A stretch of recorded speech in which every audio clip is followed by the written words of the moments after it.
hang on to your seat, baby, cause this one's a screamer, a screamer.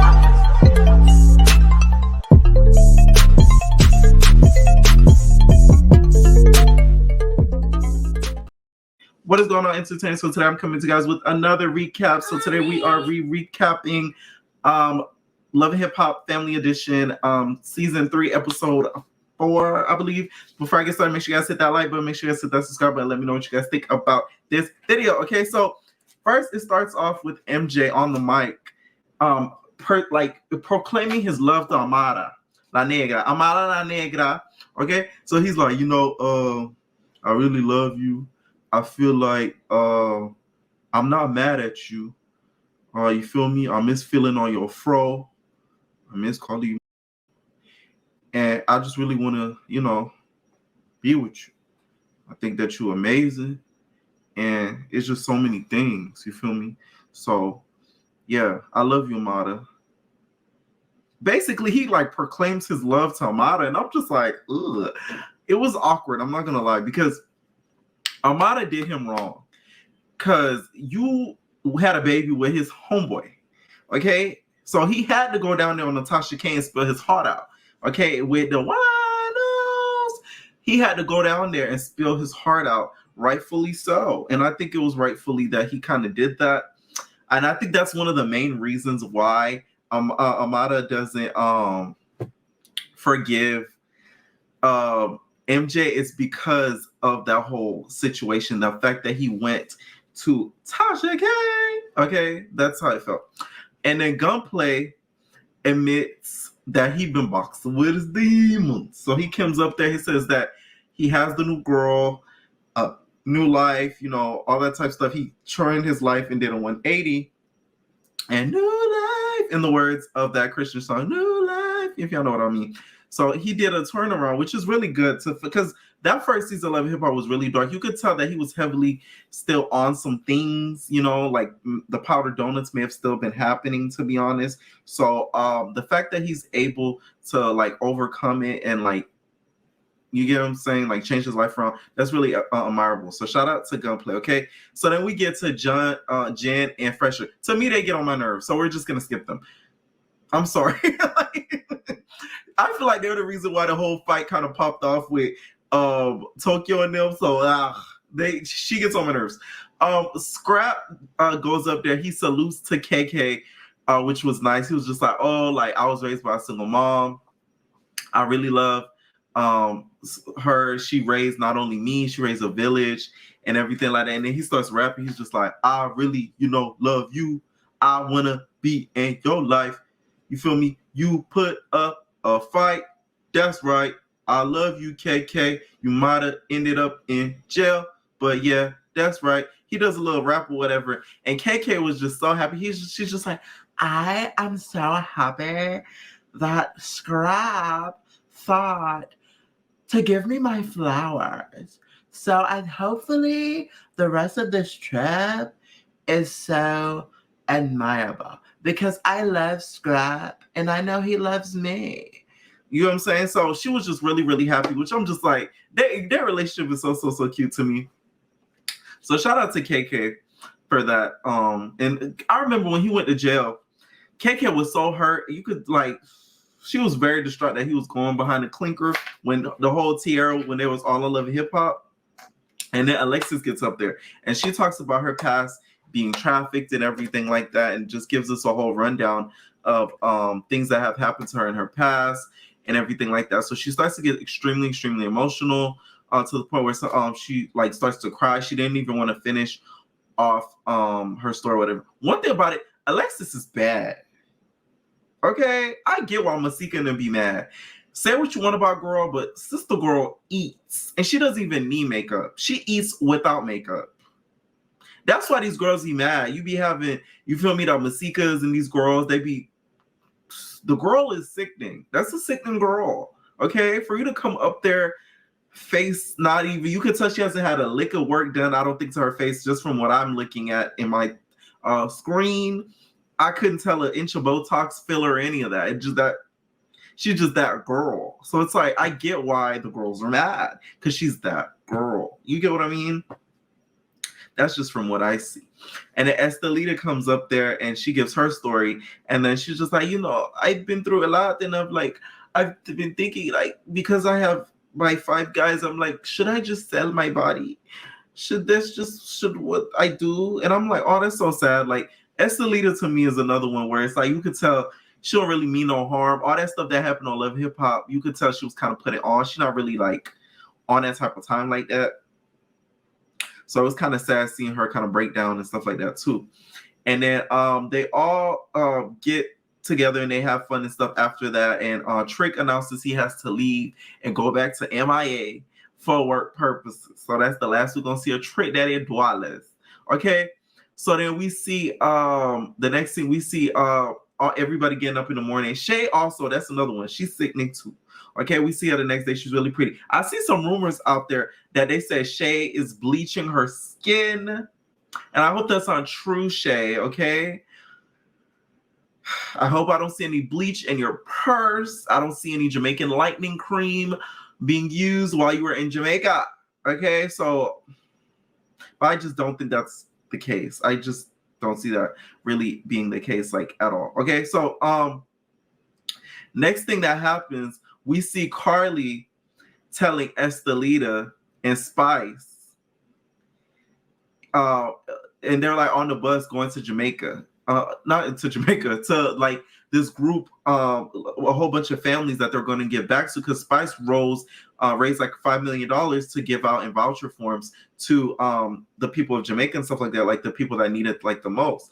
So then Carly is like, they're talking about morale and stuff. She was just like, I'm just sick of, getting bullied. And it's just, I'm really sick of it.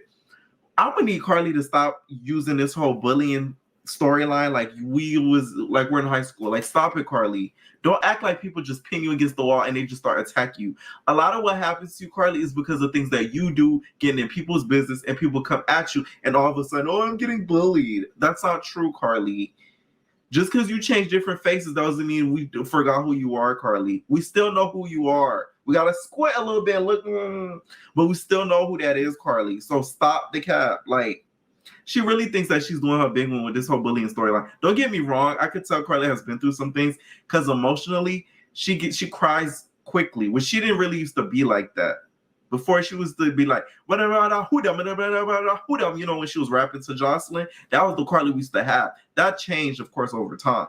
All right, so of course, Spice wants her to apologize to Marlene because Marlene feels like she got bullied and she's been bullied, and she didn't agree that she hit Marlene like that because Marlene was trying to break up the fight. And then Chrissy and KK meet up, and they start talking about the night before. So KK's just like, I can't believe last night was such a good night. I was so happy with the outcome that I got. And I was so elated with the work that was put forth before me with the girls. I felt like a weight was lifted off my back. And then Chrissy's just like, yeah, I am too. I just hope they get there. Basically, Chrissy was like, these girls need therapy. They don't really need Love Hip Hop. So I'm like, okay, it's Chrissy. I get what you're trying to say.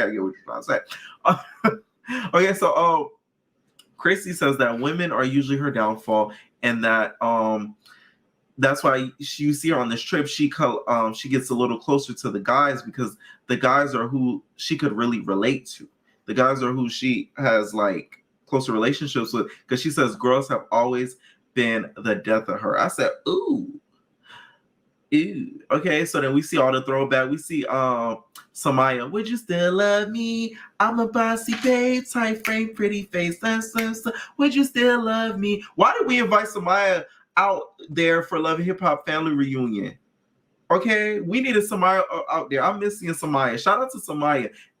Would You Still Love Me is out on all platforms. I like me some Samaya Reese, to be honest. I'm gonna have to, contact Miss Samaya Reese just to get what she's been up to nowadays. Okay, I think I'm gonna do that. Okay. So she talks about Mama Jones and her and Mama Jones and their relationship, and why she still doesn't get along with Mama Jones, which I'm just like, I'm so over that family dynamic. At this point, you guys are not gonna like each other. It's just facts. And we find out that Mariah Lynn invited Mama Jones. Cap. Let me start. Cap, cap, cap. You see this? The cap is all the way on. It's all their heads. Let me tell y'all something. The producers invited told Mama Jones to come in. Marlon don't got that pull. Like, let's keep it a buck. I'm just so sick of this faking. Like, oh my God. Mariah Lynn's inviting everybody. No, it's the producers. The producers invited Mariah Lynn. Okay? That's that. The producers invited Mariah Lynn. It's common sense. So, next thing you know, we see Mama Jones pull up. Because, like I said, Mariah Lynn invited Mama Jones. Mama Jones pulls up and she's talking to Mariah Lynn. So she's just like, I'm not gonna lie. I'm gonna need Chrissy to not disrespect me. Like, that's all that I ask. Because at the end of the day, I'm the mother. And me and you, you live for Mama Jones. You live for Mama Jones. But me and Chrissy, we two hard-headed bulls. We go like this. We go like this. Shout out to Mama Jones too. She looks amazing. In my opinion, Mama Jones today looks better than Mama Jones did look back then when she was doing the I'm a psychotic bitch. So respect me.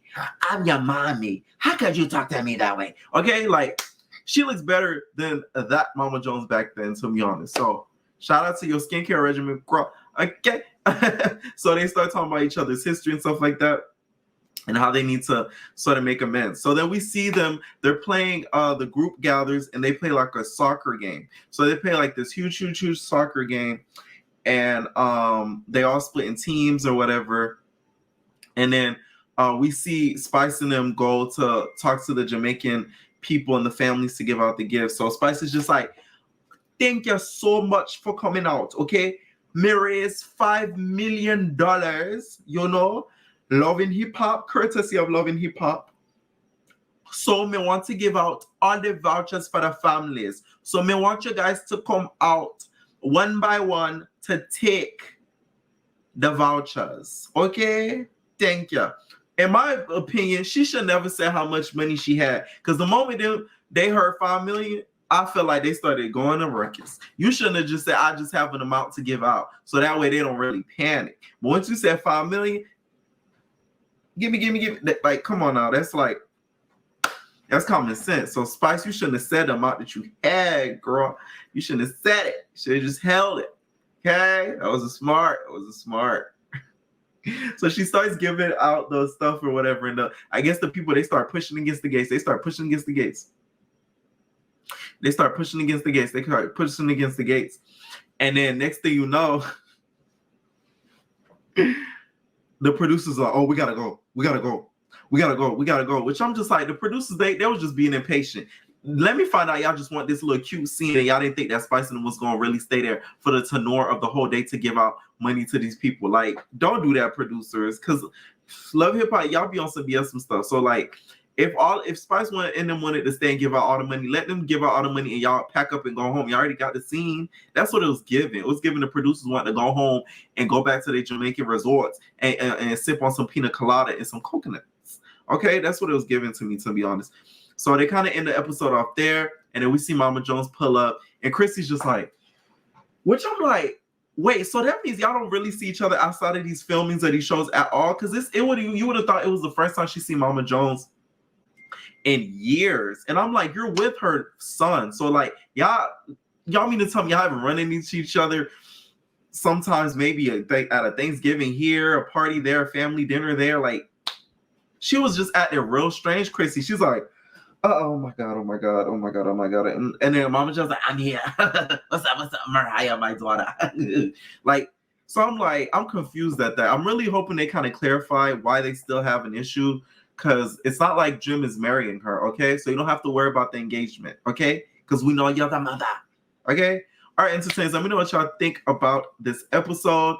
What do you guys think is the huge issue besides Jimmy and Chrissy and Mama Jones' relationship? And what did you guys think about some of the cast pouring their heart out? And do you guys think that MJ and Amara La Negra should get together? Because I have a little inkling that I feel like they should, get back. I feel like he really still loves her, and I think she really still loves him. I just think that Amara is still scared to admit it. That's just from what I see. Okay. Our entertainers, leave your comments down below. We are out, babies. No personal thing.